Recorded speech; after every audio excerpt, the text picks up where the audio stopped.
Titanao, life tiavako manjina somangatsiky ankehitriny lasa anaty foko ty vatako mitoloko masitanao lasa saina mitomany tena mafangerany na de eo le riny atsika tsy maintsy anjara tiako ianao de anao ko tia tsisy afakandrara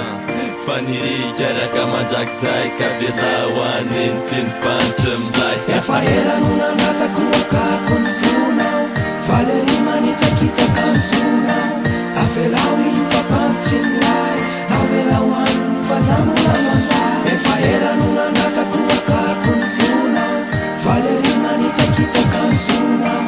avelao iny fapantinlay avelao any fazamolamandray mbola sasa kemitevo fitiavanao mpandy nefa kanso efa noloka lembatony tina bosiko fatasako tamy lalaniny zato mifaneny maso fapitia tena zenitsiko kely tofo maina lasa tala tsy haiko kino fambarana inona nitsikitsikindry tiasa menamena drano tsitra anao raha ty defa ela koa niany fa isika niaramany fatitoatra ekarana mfisile taloha fa isika niarato de misambatra tokoa fa fenoko sy atsyampy satsy anomby samy fahitaddio atsika amorona ny tsisy no fitiavako ny tero efa teny antanan'olona nitsaly mangyfeko ka tsy ekeko nikeko ratokam-bolisany fa miaraka mibandindray ny sipatsonitsaly efa ela no nanasako akako ny fonao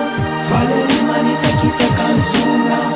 avelao iny fapantinlay avelao any fazamolamandray efa ela no nanasako akako ny fonao Valeri manitsakitsaka ny sonao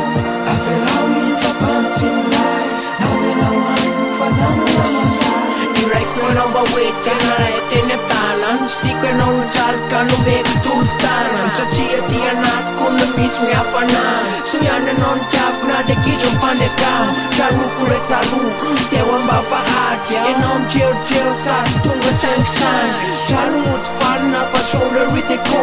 moty nitasindriro nefa tsika samlo le rino tamy re nefa fozafoza toetra naleko ianao nasorona pasote taralotra ketrilitsinkaro efa miarady tsoroko eto androano fa tsy raina hoarery zany tena tinao inoko fa tsy laing zako tena lovy ka tsy bray maratraing aleo izy orkestra fa iady izy chares de zay maro malala favorite fares efa ela no nanasako akako ny fonao Valeri manitsakitsaka ny sonao avelao iny fapantinlay avelao any fazamolamandray efa ela no nanasako akako ny fonao Valeri manitsakitsaka ny sonao avelao iny fapantinlay avelao any fazamolamandray efa ela no nanasako akako ny fonao Valeri manitsakitsaka ny sonao avelao iny fapantinlay avelao any fazamolamandray